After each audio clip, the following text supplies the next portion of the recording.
한민구 전 국방부 장관님을 모시겠습니다. 우리 송민순 장관님께서 미스터 외교부였다 그러면은 뭐 한 장관님은 자타가 공인하시는 미스터 국방부십니다. 그래서 뭐 국방부의 요직을 전부 다 거치셨고요. 수도방위사령관, 육군참모총장, 합참의장, 국방부 장관 전부 다 거치셨기 때문에 그 한민구 장관님께서 저희들한테 주신 제목은 북한 및 지역 위협의 증대와 한국의 국방 정책이라는 말씀으로 오늘 또 이 우리나라의 앞으로 국방의 앞날은 어떻게 가야 되는가라고 하는 것에 대해서 오늘 말씀을 듣겠습니다. 큰 박수로 우리 한 장관님 모셔주시기 바랍니다.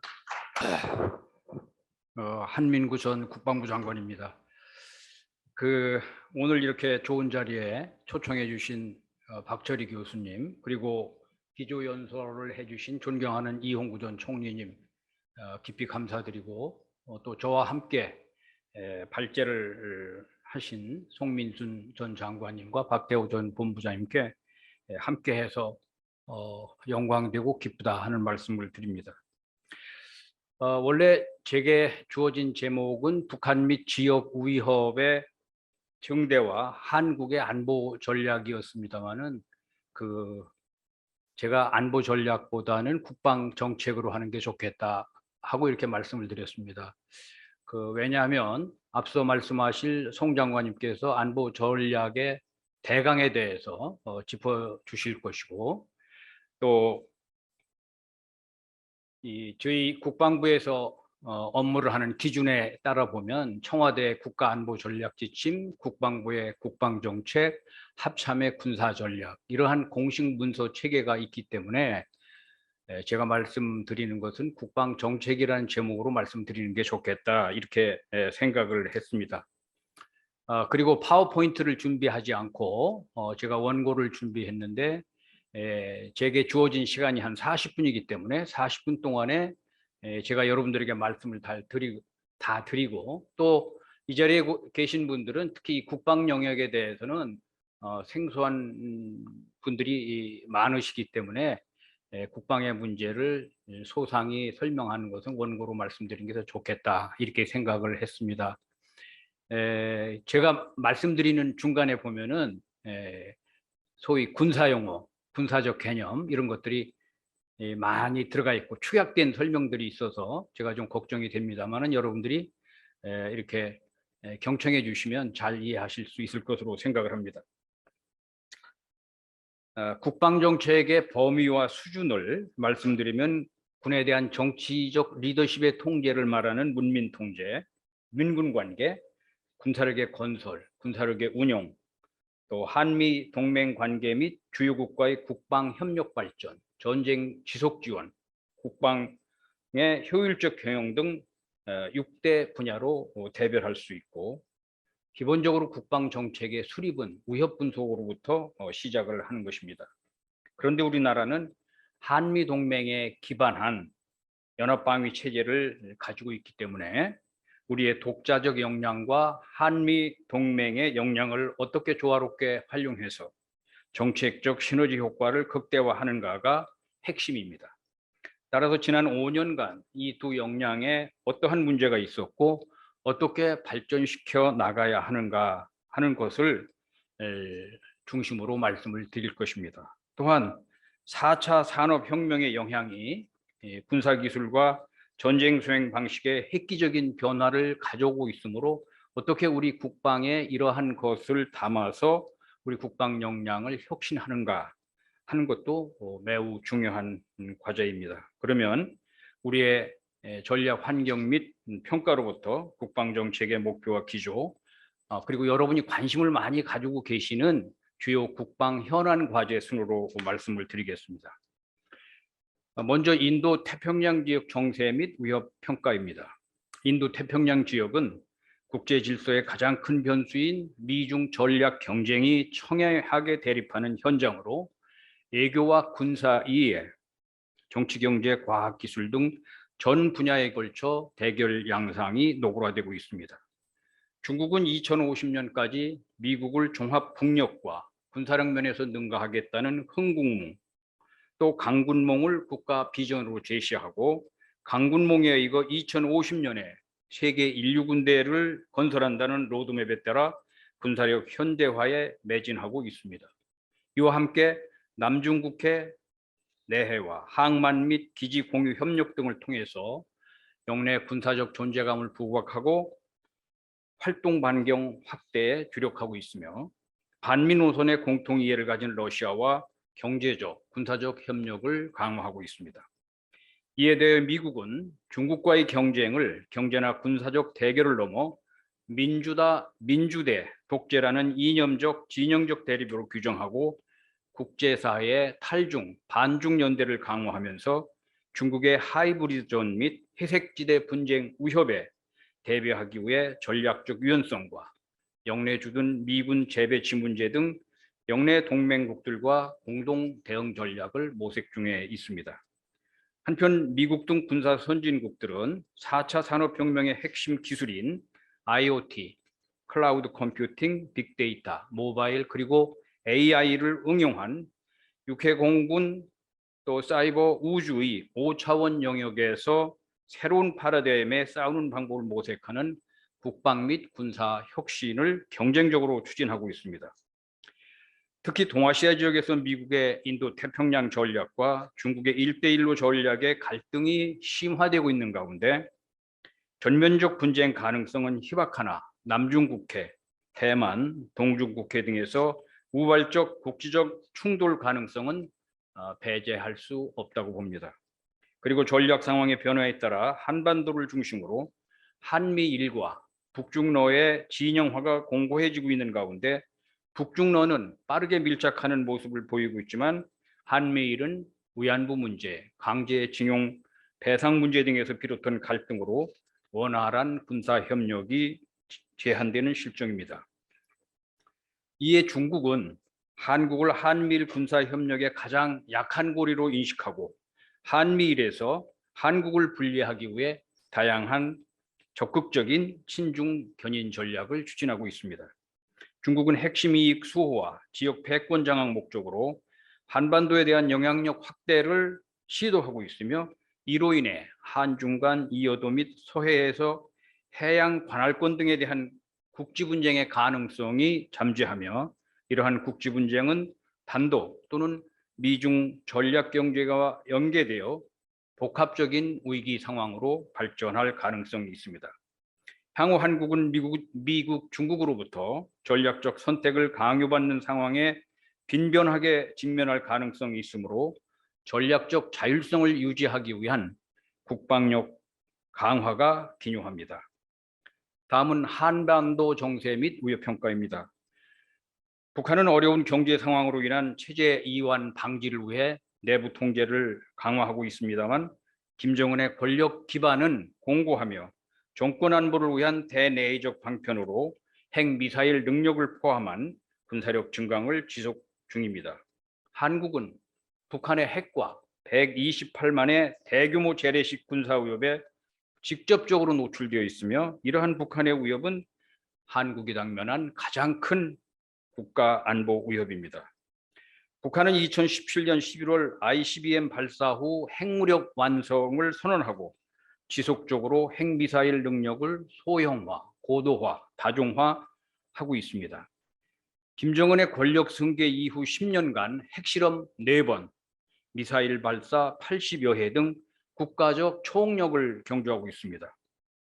21년 1월 미 시카고 카운슬에서 발표한 것을 보면 북한의 고농축 우라늄과 플루토늄 생산 능력을 고려할 시 50 내지 70기의 핵무기를 보유했을 것으로 추정했습니다. 2019년에 집중 시험 발사한 초대형 방사포, 북한반 이스칸데르, 북한반 전술유도무기, 순항 미사일 등 신형 무기를 포함해서 약 20여 종의 미사일을 보유하고 있습니다.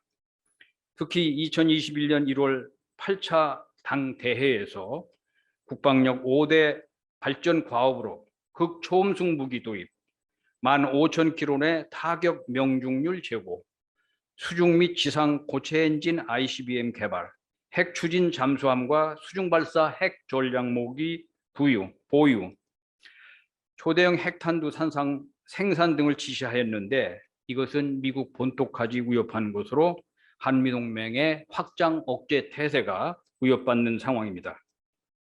또한 장사정포, 특수전, 사이버전 등 비대칭 전력의 향상과 정신전력 및 군사훈련 강화에도 주력하고 있습니다. 이는 핵무력을 기반으로 북한이 유사시 비대칭 무기를 이용한 기습 공격을 통해 전쟁 목표를 조기에 달성하려는 군사적 의도가 있는 것으로 평가하고 있습니다. 북한의 전면전 도발 가능성은 크지 않지만 불안정 사태에 직면하여 내부 폭발을 외부 폭발로 상쇄하려는 선택을 하거나 대만 해협이나 남중국해 등에서 촉발된 미중 무력 충돌이 확전되는 상황에서 전면전 도발 가능성을 배제할 수 없습니다.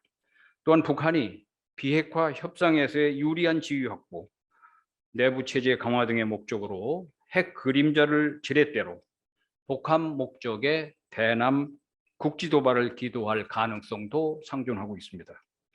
불안정 사태 발생은 김정은 체제가 견고하게 구축되어 가능성은 낮다고 보나 장기간에 걸친 대북 제재, 코로나 사태로 인한 국경 봉쇄, 기상 이변에 따른 재해 등으로 촉발된 식량 위기가 북한의 체제 위기를 초래할 수 있는 불안정 사태로 발전할 가능성은 잠재하고 있습니다. 정리해 보면 북한의 핵미사일 능력 고도화는 기존의 남북 군사적 균형을 파괴하고 북한이 전략적 우위를 갖게 하여 우리의 군사력 운용에 상당한 제한 요소로 작용할 것이며 북한이 남북관계의 주도권을 확보하여 우리의 대외적 입지를 약화시킬 가능성이 크다고 보겠습니다. 이러한 상황에서 우리의 국방 태세 및 여건을 살펴보면 첫째, 전반적인 군사 대비 태세의 약화에 대한 우려입니다. 북한 비핵화 유인을 목적으로 5년에 걸친 대북 유화 정책의 추진과 이로 인한 한미 연합훈련 및 정부연습의 취소, 축소 등으로 정신적 대비 태세를 포함한 군사 대비 태세의 약화를 우려하는 여론이 매우 높습니다. 둘째, 한미 군사 동맹과 연합 방위 체제의 약화 문제입니다. 국내 정치적 요인과 대북 정책에 대한 시각 차이로 한미는 연합훈련, 전작권 전환, 사드 운용 준비, 유엔사의 지휘 및 역할 등에서 이견과 갈등을 보이고 있으며 이러한 이견과 갈등이 연합 방위 체제의 약화로 이어되었다는 그런 우려가 매우 높습니다. 셋째, 국방개혁에 대한 피로감 문제입니다. 2006년부터 15년 이상 국방개혁을 추진해 왔지만 조직, 예산, 제도 등의 제한으로 무형 전력과 전력체계 구축은 부진한 가운데 병력 및 부대 감축이 장기간에 걸쳐 진행되고 있어 이에 대한 군내의 피로감이 증가한 실정입니다. 넷째, 산업혁명기술의 군사 분야 응용은 매우 초보적인 수준에 머물러 있습니다. 4차 산업혁명기술의 군사 분야 응용을 위해 국방부는 2019년 1월부터 4차 산업혁명 스마트 국방혁신 추진단을 운영해서 71개의 과제를 추진 중이나 초기 개념 연구 및 탐색 수준에 있어 보다 혁신적인 접근 방법이 요구되고 있습니다. 다섯째, 국방에 대한 불신감의 문제입니다. 군의 노력에도 불구하고 반복된 경계작전 실패, 편향된 군인사, 부실급식, 성추행, 청해부대 코로나 집단 감염, 북한 미사일 시험 관련 군의 모호한 입장 견지 등으로 인해서 국방에 대한 국민들의 불신감이 매우 팽배해 있다, 이렇게 평가하고 있습니다. 다음은 국방정책 목표인 기조를 말씀드리겠습니다. 국방 목표는 외부의 군사적 위협과 침략으로부터 국가를 보위하고 평화 통일을 뒷받침하며 지역의 안정과 세계 평화에 기여한다라고 되어 있습니다. 이러한 국방 목표 달성을 위한 일관된 정책 추진을 위해서 4개의 국방 기조가 필요하다고 봅니다. 첫째는 전방위 안보 위협 대비 굳건한 국방 태세의 확립이며, 둘째는 한미 동맹의 진화적 발전과 주요 국가의 국방협력 강화, 셋째, 국방혁신을 통한 선진 방위 역량의 구축, 그리고 넷째는 투명하고 효율적인 열린 국방 운영입니다. 이러한 국방 목표와 기조하에 새 정부가 추진해야 할 국방 현안 과제를 제가 한 6개만 말씀을 드리도록 하겠습니다. 첫째는 북핵 위협에 대비한 한미 핵 공유 제도화와 한국형 삼축 체계의 고도화입니다. 미북 비핵화 협상이 교착된 상태에서 시간이 흐를수록 김정은은 핵무력을 강화하고 있어 북핵으로 인한 한반도 안보의 유동성과 불안정성이 심화되고 있습니다. 김일성, 김정일 시대에는 재래식 무력 도발과 테러 행위에 국한되었지만 핵 자만에 차 있는 김정은은 핵을 결정적 수단으로 하여 결정적 이익을 얻으려는 전략적 개입을 벌일 가능성이 매우 높다고 봅니다. 북한이 노리는 결정적 이익의 예로는 내부 불안정이나 외부의 위협으로부터 김정은 정권을 수호하는 것과 미국과의 비핵화 협상에서 대북 제재를 해제하여 경제난을 극복하는 것, 그리고 핵 그림자를 이용하여 결정적 여건을 조성한 후 선대의 수건인 적화 통일을 달성하는 것 등을 들 수 있겠습니다. 한국은 북한의 핵 위협에 대해 동맹 차원의 대응과 한국 단독의 대응 등 2가지 차원에서 노력을 기울여 왔으나 북한의 핵미사일 능력이 더욱 고도화된 현 상황을 감안할 때 대응 체계의 획기적인 보강 및 개선이 필요합니다.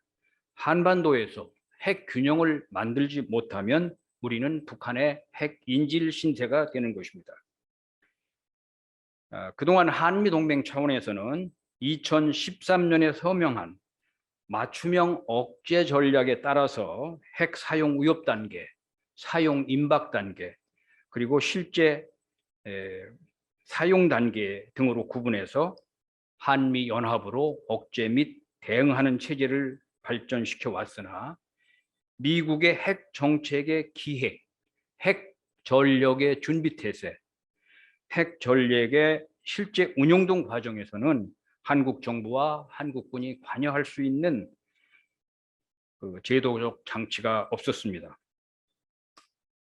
이러한 제한점을 극복하고 우리 군의 실행력을 제고하기 위해서 2015년에 한미의 차관복급이 참가하는 확장억제 전략위원회, 그리고 16년에는 외교 국방 확장억제 전략 협의체를 만들고 운영해 왔으나 나토의 핵 기획 그룹처럼 미국의 한반도 관련 핵 정책 발전과 핵 태세에 관한 사안에 관여하지 못하고 이론적 논의만 계속 해왔을 뿐입니다. 참고로 맞춤형 억제 전략이란 북한 지도부의 특성과 핵미사일 위협 등을 고려한 한반도 상황에 최적화된 한미 공동의 억제 및 대응 전략으로 미국의 해구산, 한미 재래식 타격 및 미사일 방어 능력, 그리고 한미 양국의 외교, 경제, 정보 요소를 활용하는 것을 말합니다. 이러한 맞춤형 억제 전략을 작전적 수준에서 이행하기 위해서 그 작전 개념으로 동맹의 미사일 대응 작전이라는 서디 작전이라는 개념을 우리가 발전시켰는데, 이것은 북한의 미사일 전력 체계를 평시부터 실제 사용 단계까지 탐지, 교란, 파괴, 방어하는 개념입니다. 그리고 한국군의 독자적 북핵 대응 체계인 한국형 삼축 체계라고 하는 것은 최근 북한이 집중 시험하고 있는 단거리 탄도미사일, 또 북한이 주장하는 극초음속 발사체, 순항 미사일 등에 대비해서 실효성을 재점검해야 합니다. 왜냐하면 이것이 한 2010년대 초반에부터만 개념을 만들어서 발전시켜 온 그러한 사업이기 때문입니다. 따라서 한미 맞춤형 억제 전략을 기반으로 한반도 핵 위기를 효과적으로 관리하려면 먼저 북한의 정치적 의도와 군사적 능력을 우리가 정확히 인식하고 우리의 확고한 결기 그리고 대응 역량을 북한에게 명확히 인식시켜야 합니다. 일부에서 자체 핵무장을 주장한 의견도 있지만은 여러 가지 현실적 제약이 따를 수밖에 없어 바람직한 대안으로 보기는 어렵다고 봅니다. 그러므로 한미 양자 또는 다자 형태의 아시아판 핵 기획 그룹을 설립해서 미국의 한반도 관련 핵 정책과 전력 태세 기획 과정에 한국이 관여할 수 있도록 제도화하고 여기서 핵 보장을 위한 핵심 의제를 협의하는 것이 척경이라고 봅니다. 이 협의체 내에서 미 전략 핵 폭격기 전개 시 한국 공군 업무 비행의 정례화라든지 또 장차관급이 참여하는 정치군사 연습을 통해서 상호 협의 판단 및 결심을 공유하는 핵 위기관리 메커니즘을 구축하는 방안을 모색할 수 있다고 봅니다. 또한 나아가 북핵 폐기 시점에 철수하는 것을 전제 조건으로 미국 전술핵을 한반도에 전진 배치하는 방안을 포함하는 핵 공유 체제를 제도화하는 옵션을 마련하고 궁극적으로 한미 군사 동맹을 재래식 전력 위주 동맹에서 핵 동맹으로 진화시킬 필요가 있다고 보고 있습니다. 그리고 한국형 삼축 체계 주요 수단은 2020년대 중반까지 확보하되 최근 북한의 미사일 능력이 향상됨에 따라 성능 개량과 무기 체계 추가 개발이 필요합니다. 아울러 변화된 북한의 미사일 능력과 전술적 운용을 반영해서 앞서 말씀드린 4D 작전의 연합 작계 발전과 연합 4D 작전 계획에 따라 체계에 따라 연합 자산을 통합적으로 운영할 수 있도록 준비 태세를 구체적으로 발전시키고 지휘 통제 체계 간 상호 운용성을 확보해야 하겠습니다. 둘째, 전자권 전환 문제입니다. 전자권 전환은 시기 아닌 조건 충족 후 이행해야 합니다. 지난 2014년 10월에 조건에 기초한 전자권 전환에 합의했는데 이때 제가 장관으로서 워싱턴의 SCM에서 서명한 바가 있습니다. 이때의 정신과 원칙은 조건을 충족하여 적정 시기에 안정적으로 전환한다는 것이었으나 2017년 6월 한미 정상이 이를 조속히 추진하기로 확인한 바 있습니다. 현 정부는 임기 내 전자권을 전환하겠다는 입장이었지만 바이든 정부는 전자권 전환을 위한 조건을 충족하려면 시간이 더 걸린다는 입장을 견지하고 있습니다. 미국은 2014년 10월 한미 국방장관이 서명한 조건에 기초한 전자권 전환 기본 합의서상의 3개 필요 조건은 아직 충족하지 못한 것으로 평가하고 있습니다. 조건 3가지를 좀 구체적으로 말씀을 드리겠습니다. 조건 1, 연합방위를 주도하는 한국군 핵심 군사 능력입니다.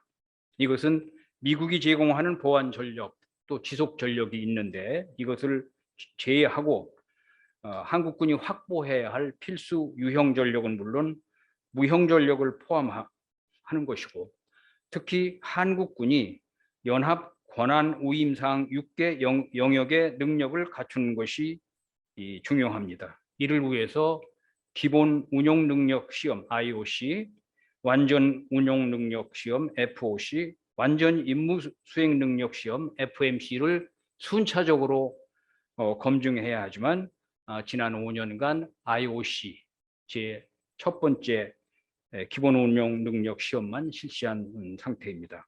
참고로 연합 권한 위임 사항 군에서 코다 이렇게 부르는 것은 정전 시에 연합 임무와 계획 및 과업을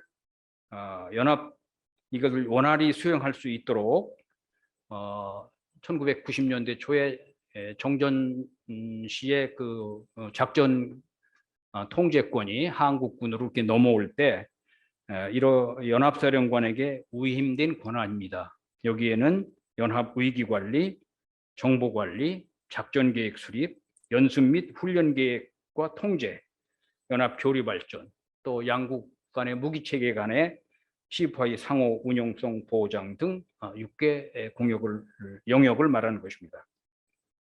조건 2는 북핵 미사일 위협 초기에 한국군의 필수 대응 능력입니다.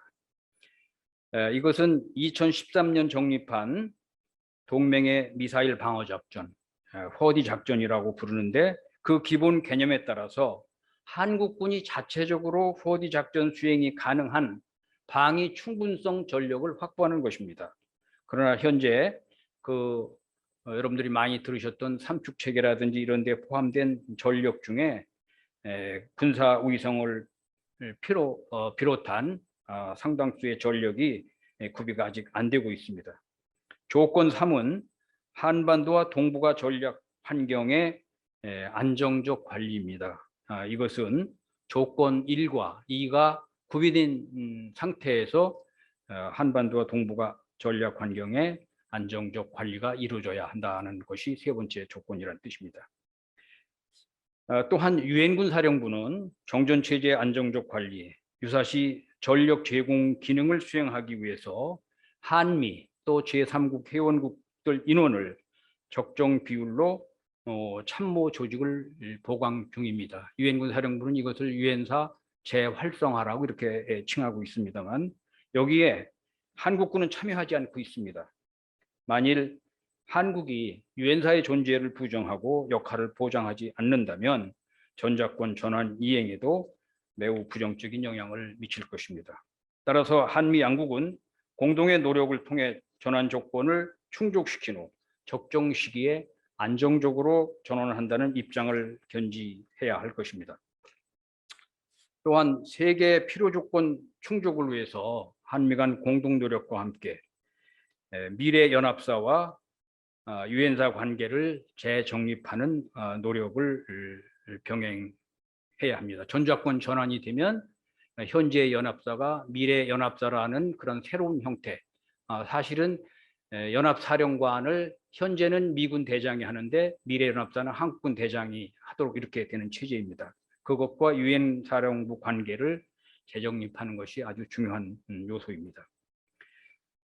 조건 1, 3을 충족하기 위한 노력을 강화하되, 조건 1은 미 측이 제공하는 보완 전력과 지속 전력을 적극 활용하면서 연합 권한 위임 6개항 능력 구비에 집중하고, 조건 2는 한국형 삼축 체계의 조기 구축에 집중하면서 한미 핵 공유를 제도화하여 대북 억제력을 강화해야 하며, 조건 3은 한미동맹이 전통적으로 관리한 안보 기제인 한미연합군 사령부, 연합지휘관계, 작전계획 501로 연례 안보협의회, SCM, 군사위원회, MC 등 연합조직과 규범, 계획 및 체계가 역동성을 확보하도록 노력하고, 미래 연합사와 유엔사의 관계를 상호 보완적으로 발전시켜서 전략 환경의 안정성을 도모해야 할 것입니다. 그리고 전작권 전환 후 한국군 대장이 지휘하게 될 미래연합사, 미국군 대장이 지휘하는 유엔사의 관계는 한미연합방위체제의 역사, 정전체제의 특수성, 지정학적 조건 등을 고려해서 배타적 리더십이 아닌 협조적 리더십을 발휘하도록 제도화해야 할 것입니다. 즉, 임무 영역별로 주도 지원 관계를 설정해서 상호 보완적 리더십 발휘가 가능할 것입니다. 이 두 가지 문제는 군 내부에서 여러 가지 의견들이 논의가 되고 있습니다만은, 미래연합사는 KTO, 즉 한국전쟁구역 KTO 내에서 연합 및 합동작전을 전담하고, 미래 유엔사는 KTO 이외의 지역, 일본에 있는 후방기지라든지 이런 지역에서의 작전, 또 RSO, NEO 작전, 제3국 개입 차단, 핵사용 억제, 인도적 지원, 이런 업무를 미래 유엔사가 할 수 있을 것입니다. 아울러 미국은 동맹 정신과 유엔사 문제를 전작권 전환을 위한 사실상의 충분 조건으로 인식하고 있으므로 동맹 정신과 신뢰 회복이 기요합니다. 셋째, 한미 연합 연습과 훈련을 정상화하고 정부 연습을 진화적으로 발전시켜야 합니다. 북한의 비핵화 협상을 촉진하기 위해 북한의 핵실험과 중장거리 탄도미사일 발사 중단에 대한 상응 조치로 대규모 연합 실병 기동 훈련의 중단 및 지휘수 연습의 축소가 지속되고 있습니다.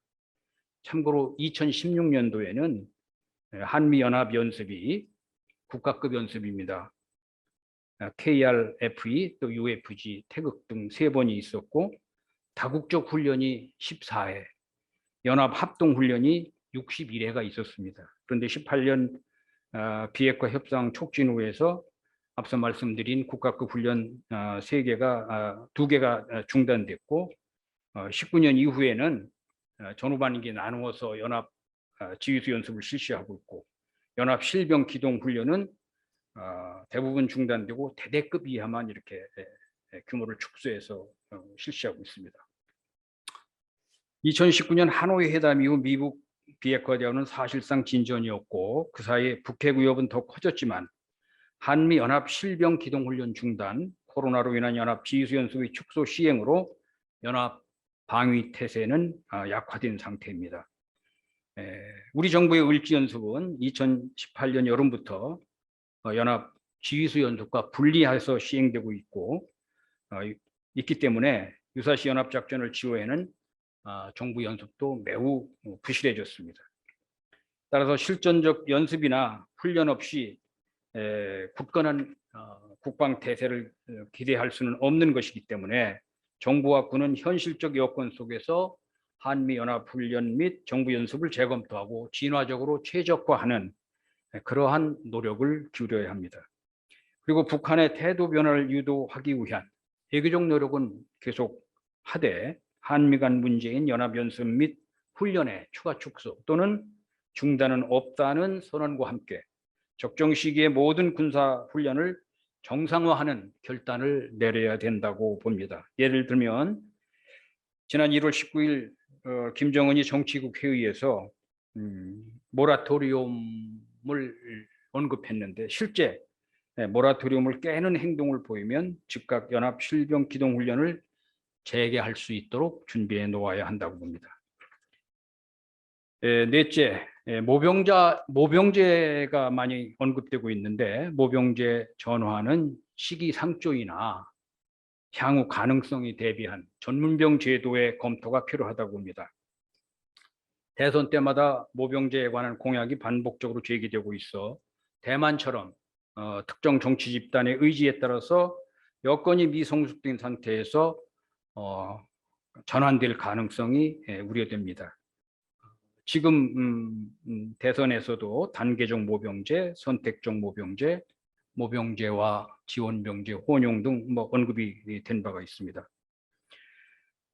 모병제로 전환할 수 있는가 아닌가를 가늠하는 다양한 평가 지표들이 있습니다. 평가 지표인 안보 위협 정도, 경제적 부담 능력, 또 적정 인력의 안정적 획득 가능성 측면에서 모병제 전환을 위한 조건은 전혀 성숙되지 않은 상황입니다. 징병제에서 모병제로 이 전환한 국가들이 공통적으로 밟아온 경로를 보면 복무기간 단축 및 징집 인원의 감축, 전문병 제도의 도입 및 확대, 모병제 시행의 경로를 거쳤습니다. 따라서 향후 우리나라도 언젠가 될지는 모르겠습니다만은 모병제가 된다면 그에 대비하여 전문병 제도의 도입 검토는 필요하다고 봅니다. 따라서 모병제 전환은 우선 전문병 제도를 시행해 보고 이를 점진적으로 확대해 나가면서 전환 가능성을 검증하고 여건 조성을 한 후 단계적 점진적으로 추진하는 것이 바람직하겠습니다. 현재 우리 한국군이 복무기간이 매우 단축되고 있고 숙련된 능력을 갖춘 병사들이 필요하기 때문에 유급지원병제라는 것을 2008년부터 우리가 도입을 했습니다. 근데 이게 2020년도에 4만 명을 목표로 했는데 현재 6,100명만 운영하고 있습니다. 충원이 안 되는 것입니다. 그런 문제가 사실은 많이 있습니다. 그래서 이 유급지원병은 일단 군에 들어온 병사 중에서 희망하는 사람에게 복무기간을 6개월 내지 한 2년 정도 더 이렇게 복무하게 하는 건데 이 현실이 그렇다 하는 것을 제가 말씀을 드렸고, 제가 여기서 말씀드리는 전문병은 유급지원병처럼 의무복무 완료 후 연장 계약하는 방식이 아니라 사전 계약에 의거서 3, 4년 근무하는 겁니다. 숙련된 전투 및 기술 역량이 요구되는 직책에 운용해서 소부대의 실질적 전투력 발휘 보장에 준하는 그런 제도인데, 하사에 최소한 준하는 금융 그리고 다양한 유인책이 있어야 충원이 가능할 것입니다. 참고로 독일이 모병제를 하고 있는데 모집 인력이 감소돼서 대상을 이유로 확대하고 있다. 뭐 이런 이야기도 전해지고 있고, 프랑스는 75% 수준밖에 확보를 못하고 있는 실정입니다. 그리고 모병제 국가의 특징이 여군과 민간 인력의 비중이 징병제 국가에 비해 훨씬 높고 비전투 업무의 대부분이 민간에 위탁하고 있는 점을 고려할 때 우리 군도 군무원과 여군 인력을 증가하고 비전투 업무의 민간 위탁을 확대하고 국방 예산의 증액 또 병역법 개정 등의 여건 조성이 필요하다고 봅니다. 먼 훗날의 얘기이겠습니다만 전환 조건 평가는 신뢰할 만한 가치 중립적 기구에서 우리나라 안보 위협의 수준, 양질의 인력 획득을 위한 예산의 가용성, 또 전문병 제도의 정착 수준, 기술군으로의 군 구조 고도와 정도, 또 비전투가업의 민간 위탁 수준 등을 고려해서 신중히 평가해야 할 것으로 봅니다. 다섯째, 4차 산업혁명 기술을 활용한 국방 혁신으로 국방 역량을 증강시켜야 합니다. 전장의 영역이 지해, 공에서 사이버 우주를 포함하는 5차원으로 확대됨에 따라 전쟁의 패러다임이 바뀌고 있고, 미국 등 군사 선진국들은 4차 산업혁명 기술을 응용해서 다 영역, 멀티 도메인에서 새로운 전쟁 수행 방법을 모색하고 있습니다. 특히 인공지능을 활용한 자율진흥화 체계 발전에 역량을 집중하고 있는데, 가장 선도하는 미국의 3차 상쇄 전략을 보면 자율심화 학습 체계, 인간 기계 협력 의사결정, 인간 작전 보조, 인간 기계 전투팀, 네트워크화된 반자율 무기 등을 발전시키고 있습니다. 우리 군이 2006년부터 국방개혁을 추진했는데, 이 국방개혁은 조직, 예산, 제도 분야의 뒷받침과 무형 전력 및 전력 체계 구축이 부진한 가운데 유형 전력에 해당하는 병력과 부대 감축을 중심으로 추진됨에 따라서 전력 약화의 우려, 또 군 내의 피로감이 증가한 상황입니다. 이 계획은 병력 위주의 양적 구조를 정보 기술 위주의 질적 구조로 전환해서 네트워크 중심 첨단 정보 기술군을 이룩한다 하는 것인데, 실제는 육군 병력을 17만 명 감축하는 것이 핵심입니다. 참고로 국방개혁이 군사 발전, 이것이 진화적으로 이루어지는 것이라면 제가 말씀드리고자 하는 국방혁신은 군사 발전이 혁명적으로 변화되는 것, 즉 기존의 체계와 구조를 근본적으로 재창조하는 것을 의미하며, 미국은 물론이고 중국, 일본 등 주변국도 이러한 방향으로 노력하고 있습니다. 우리 국방과학기술은 선진국 문턱 수준이지만 인공지능을 포함한 소프트웨어는 선진국과 상당한 격차가 있어 과감한 혁신 노력이 필요합니다. 국방과학기술은 미국을 100%로 상정 시 80%로 세계 9위 수준이고, 소프트웨어 분야는 76% 수준입니다. 국방 연구개발의 방향성을 결정하는 기술 기획을 포함한 연구개발 총괄 업무가 국방부가 아닌 방사청이 주도하고 있고, 도전적 핵심 기술 개발에 투입되는 예산은 국방 예산의 6.9%인 3조 2,285억 원 중 연구개발 예산이 그렇습니다. 그중에 3,027억 원으로 한 연구개발 예산의 10분의 1 정도밖에 안 되는 실정입니다. 그러므로 추진 중인 국방개혁을 마무리하고 기존 개혁을 뛰어넘어 2030년대에 추진할 광범위한 국방 혁신의 청사진을 마련해야 할 때인 것입니다. 이를 위해 정부, 국회, 민간, 군이 참여하는 가치 중립적인 국방혁신 4.0 특별위원회를 설치하고 이 위원회 주도로 국방혁신 4.0 계획을 수립한 후에 혁신 추진 체계를 정비해서 로드맵에 따라 과감한 혁신을 추진해야 합니다. 특히 북한 및 잠재적 위협에 대비하여 5차원 전장에서 4차 산업혁명 기술이 응용된 합동 전력을 동시 통합적으로 운용하여 최단 시간 내 최소 피해로 승리하는 군사력 운용 개념을 최우선적으로 발전시키고 동 개념에 따라서 전력 구조, 지휘 구조, 병력 구조, 부대 구조를 구체적으로 발전시켜 국방 역량을 혁신해야 하겠습니다. 이를 위해 국방부의 혁신 업무 조직을 현행 업무 조직과 분리하여 운영하고 제2차관직 계획을 신설해서 미래 및 혁신 업무를 총괄해야 하겠습니다. 또한 국방연구개발 예산에서 첨단 기술 개발 예산을 과감하게 증액하고 국방 기술의 민간 이전, 또 민간 기술의 국방 이전을 촉진해야겠습니다. 4차 산업혁명 기술의 적극적인 수용을 저해하는 법규를 과감하게 개정하고 민간과 원활하게 소통할 수 있는 체계를 제도적으로 보장해야 합니다.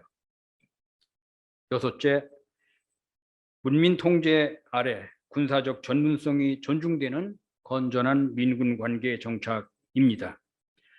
문민 통제의 목적은 군의 정치 개입 방지, 그리고 군의 민주적 통제 확립에 있음에도 정치 권력이 군의 고유한 군사 전문적 영역까지 과도히 개입, 간섭한다는 우려가 있습니다.